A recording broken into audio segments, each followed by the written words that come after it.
आज के मुख्य समाचार। आर्थिक राजधानी मुंबई की लड़की को शादी का झांसा देकर नोएडा में बलात्कार। इटली की राजधानी रोम में सिखों ने खालिस्तान जनमत संग्रह कराया। एकनाथ शिंदे ने फ्लो टेस्ट में बहुमत साबित कर दी, सरकार बरकरार रहेगी। उमेश कोल्हे की हत्या 5 दिन पहले की गई थी, यह अपराध 10 दिन तक दबा रहा। मुंबई, देश की आर्थिक राजधानी मुंबई की एक लड़की से नोएडा में बलात्कार का मामला प्रकाश में आया है। पीड़िता ने आरोप लगाते हुए कहा है कि आरोपी ने शादी का वादा किया और कई महीने तक उसका शारीरिक शोषण किया। उसके बाद वह प्रेग्नेंट हो गई। यही नहीं, इसके बाद आरोपी ने उसका गर्भपात कराया, मगर जब शादी की बात हुई तो आरोपी टालता रहा और निरंतर ब्लैकमेलिंग करता रहा। पीड़िता ने गौतम बुद्ध नगर जिला अदालत में गुहार लगाई, जिसके बाद पुलिस ने केस दर्ज कर लिया है। मुंबई की रहने वाली युवती नोएडा स्थित फिल्म सिटी की एक डिजिटल मार्केटिंग कंपनी में नौकरी करती थी।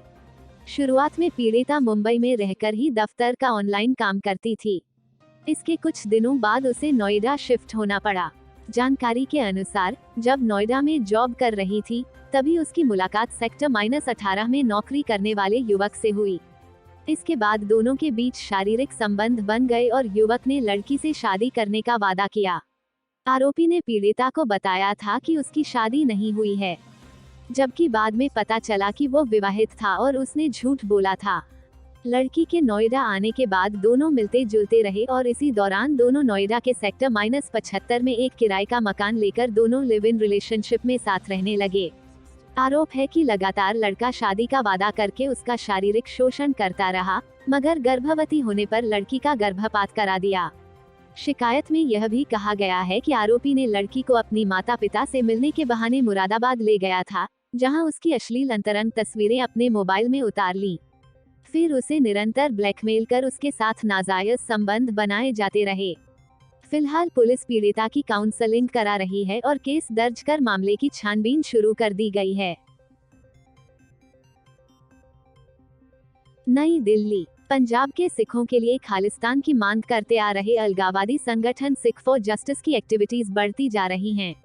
एसएफजे ने इटली की राजधानी रोम में खालिस्तान जनमत संग्रह के लिए मतदान कराया है। मीडिया रिपोर्ट के अनुसार, इसमें 17,000 से अधिक सिखों ने हिस्सा लिया। इसी अवसर पर सिख फॉर जस्टिस ने 26 जनवरी 2023 को भारत के 74वें गणतंत्र दिवस के अवसर पर भारतीय पंजाब में खालिस्तान जनमत संग्रह की भी घोषणा की है। एसएफजे ने इस कार्यक्रम को लोकप्रिय गायक सिद्धू मूसेवाला की स्मृति में समर्पित किया था। एसएफजे का कहना है कि मूसेवाला खालिस्तान आंदोलन के समर्थक थे, इसलिए रोम में मतदान केंद्र भी मूसेवाला को समर्पित किया गया था। 2 महीने पहले रोम से करीब 5 घंटे की दूरी पर स्थित ब्रेशिया जिले में भी खालिस्तान जनमत संग्रह में कराया गया था। इसमें 40,000 से अधिक सिखों ने मतदान किया था। रोम और ब्रेशिया दोनों इतालवी शहरों में पश्चिमी यूरोप में सिखों की सबसे बड़ी आबादी है। ब्रिटेन के बाद दूसरे स्थान पर है, जहां भारतीय मूल के 50,000 से अधिक सिख रहते हैं।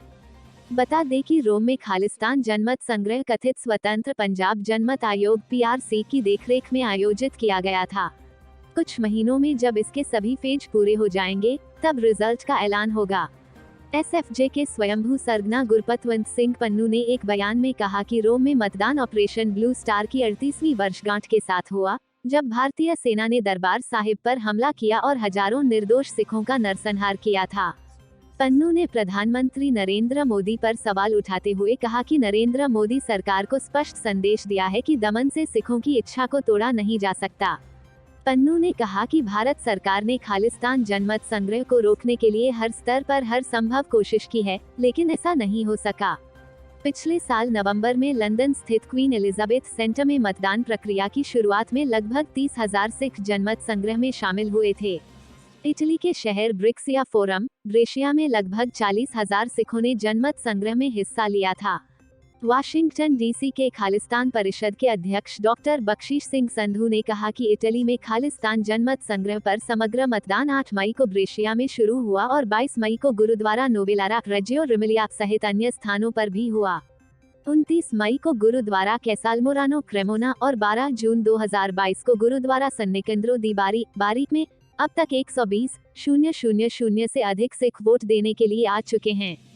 बता दें कि खालिस्तान की मांग करने वाले सिख आंदोलन की जड़ें भारत में जून 1984 की अमृतसर स्थित स्वर्ण मंदिर में सैन्य कार्रवाई ऑपरेशन ब्लू स्टार के बाद जोर पकड़ गई थी। मुंबई, महाराष्ट्र में आज एकनाथ शिंदे ने फ्लोर टेस्ट में बहुमत साबित कर दिया। इसी के साथ ये भी तय हो गया कि अब एकनाथ शिंदे की सरकार बरकरार रहेगी। फ्लोर टेस्ट में शिंदे के पक्ष में 164 मत पड़े। विपक्ष में 99 विधायकों ने वोट डाला। 22 विधायक वोटिंग के लिए नहीं पहुंचे। इनमें सबसे ज्यादा कांग्रेस के 10 विधायक हैं। इसके अलावा एनसीपी, सपा और एआईएमआईएम के विधायकों ने भी वोट नहीं डाला।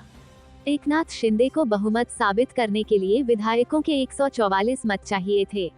पहले फ्लोर टेस्ट ध्वनि मत के जरिए होना था, लेकिन विपक्ष के हंगामे के चलते नहीं हो पाया। इसके बाद विधानसभा अध्यक्ष ने हेड काउंट के जरिए मतदान कराया। इसमें विधानसभा के एक सदस्य से पूछा गया कि वो किसके साथ हैं। इस वोटिंग में एकनाथ शिंदे के पक्ष में 164 विधायकों ने वोट डाला। विपक्ष में केवल 99 वोट ही पड़े। फ्लोर टेस्ट से ठीक पहले शिवसेना, ठाकरे गुट, एनसीपी, कांग्रेस गठबंधन में शामिल बहुजन विकास अघाड़ी के कुछ विधायकों ने आखिरी वक्त में बगावत कर दी। बहुजन विकास अघाड़ी के 3 विधायकों ने शिंदे के पक्ष में वोट डाला। इसके अलावा कांग्रेस 10 विधायक गैर हाजिर रहे। इसमें पूर्व मुख्यमंत्री अशोक चव्हाण, जितेश अंतापुरकर, जीशान सिद्दीकी, प्रणति शिंदे, विजय वडेट्टीवार, धीरज देशमुख, कुणाल पाटिल, राजू आवाले, मोहनराव हंबरदे और शिरीष चौधरी शामिल हैं। इसके अलावा एनसीपी के अन्ना बंसोडे, संग्राम जगताप समेत कुछ अन्य विधायकों ने भी वोटिंग से दूरी बना ली। समाजवादी पार्टी और एआईएमआईएम के विधायक भी गैर हाजिर रहे। ऐसा नहीं है कि केवल एनसीपी, कांग्रेस में ही वोटिंग के दौरान खेल हुआ। शिवसेना के विधायक भी आखिरी समय पलट गए। उद्धव ठाकरे गुट के संतोष बानगड़ और श्याम सुंदर शिंदे ने एकनाथ शिंदे के पक्ष में वोट डाला। वहीं शिंदे के साथ गोवा जाने वाले राहुल पाटिल और कैलाश पाटिल आखिरी समय में वापस उद्धव ठाकरे गुट में शामिल हो गए। दोनों ने शिंदे के खिलाफ वोट डाला। यही सवाल हमने महाराष्ट्र की राजनीति पर अच्छी पकड़ रखने वाले वरिष्ठ पत्रकार प्रदीप रायमुलकर से पूछा। उन्होंने कहा, पहले विधानसभा अध्यक्ष के चुनाव और फिर फ्लोर टेस्ट में एनसीपी, कांग्रेस के कुछ विधायक गैर हाजिर रहे। वह भी तब जब पार्टी ने व्हिप जारी कर रखा था। इससे मालूम चलता है कि बगावत के सुर एनसीपी और कांग्रेस में तेज होने लगे हैं। रामयोलकर आगे कहते हैं, कांग्रेस विधायकों की नाराजगी सभी को मालूम है। लंबे समय से कांग्रेस विधायक अलग अलग मसलों को लेकर गठबंधन पर सवाल खड़े करते रहे हैं। ऐसे में संभव है कि आने वाले कुछ दिनों में नाराज चल रहे कुछ विधायक भाजपा या शिवसेना का साथ पकड़ सकते हैं। महाराष्ट्र, अमरावती में केमिस्ट उमेश प्रहलाद राव कोल्हे की हत्या की असलियत उदयपुर में कन्हैयालाल का सर तन से जुदा करने बाद सामने आई, जबकि उनकी हत्या 5 दिन पहले 21 जून को ही कर दी गई थी। महाराष्ट्र की तथाकथित सेक्युलर सरकार में यह अपराध 10 दिन तक दबा रहा। उमेश की हत्या की साजिश किसी और ने नहीं बल्कि उसके ही एक दोस्त वेटनरी डॉक्टर यूसुफ खान ने रची थी। उमेश के भाई महेश ने दावा किया है कि आरोपी यूसुफ खान उर्फ बहादुर खान उनके भाई का बहुत करीबी दोस्त था। उमेश कई बार यूसुफ की मदद कर चुके थे। वो वक्त वक्त पर यूसुफ को कर्ज भी देते थे। यूसुफ की बहन की शादी और बच्चे के एडमिशन में भी उमेश ने मदद की थी। इतने अच्छे रिश्ते होने के बाद भी उसने अपने मददगार दोस्त उमेश की हत्या की साजिश रच दी। हत्या के अन्य आरोपियों में कोई मौलाना, कोई एनजीओ संचालक तो कोई दिहाड़ी मजदूर है। डॉक्टर यूसुफ खान न सिर्फ सबसे ज्यादा पढ़ा लिखा शख्स है बल्कि सबसे उम्रदराज भी है। नूपुर शर्मा का समर्थन करने वाले उमेश कोल्हे के व्हाट्सएप मैसेज पर सबसे पहले यूसुफ की ही नजर पड़ी थी, क्योंकि उमेश ने गलती से वो मैसेज उस ग्रुप में शेयर कर दिया था जिसका एडमिन यूसुफ था। इस मैसेज को यूसुफ ने अपने साथियों तक फैला दिया और उमेश के खिलाफ नफरत का माहौल बनाकर दूसरे लोगों को उकसाया। उमेश कोल्हे की हत्या के बाद सबसे बड़ा सवाल ये उठता है कि काफिरों के खिलाफ लव जिहाद के बाद क्या अब फ्रेंडशिप जिहाद सामने आ रहा है। कन्हैयालाल की हत्या हो या फिर उमेश कोल्हे की, इन दोनों ही मामलों में इस्लाम के नाम पर जिन लोगों ने हत्याएं की हैं वो कोई अपरिचित लोग नहीं थे। कन्हैयालाल के हत्यारे उसी मोहल्ले में रहते थे, जबकि उमेश कोल्हे की हत्या में उनका अजीज दोस्त ही उनके खिलाफ हत्या का षड्यंत्र रचता है। ऐसी घटनाओं से समाज में विश्वास का गहरा संकट पैदा हो जाएगा। हिंदू मुस्लिम रिश्तों में आई दरार भरने की बजाय और चौड़ी होती जाएगी, जिसका नुकसान पूरे देश को होगा। विश्वास का यह संकट हिंदू और मुसलमान के बीच ही है, ऐसा भी नहीं है। विश्वास का यह संकट मुसलमान और मुसलमान के बीच भी पैदा हो रहा है। न जाने कब कहां एक मुसलमान दूसरे मुसलमान पर ही नबी निंदा का आरोप लगाकर उसकी हत्या कर दे। मार्च 2022 में पाकिस्तान की एक 13 साल की लड़की ने सपने में देखा कि उसकी एक टीचर ने पैगंबर मोहम्मद की शान में गुस्ताखी किया है। उसने वह सपना अपनी एक अन्य टीचर को बताया। इसके बाद 3 टीचरों ने मिलकर उस महिला टीचर को मार डाला जिसने कथित तौर पर सपने में पैगंबर मोहम्मद का अपमान किया था। विश्वास के इसी संकट और एकतरफा सोच के कारण अलग अलग जगहों पर इस्लाम के नाम पर अपने परिचितों तक को कत्ल किया जा रहा है। इस्लामिक देशों में जो भी मुस्लिम कुरान और हदीसों पर सवाल उठा रहे हैं, वे काफिर करार दिए जा रहे हैं और मौत के साए में जी रहे हैं।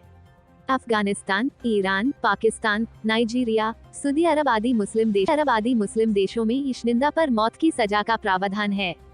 इस्लामिक देशों में पिछले 20 सालों में 1200 से ज्यादा लोगों को इश्निंदा के आरोप में मौत की सजा सुनाई गई है।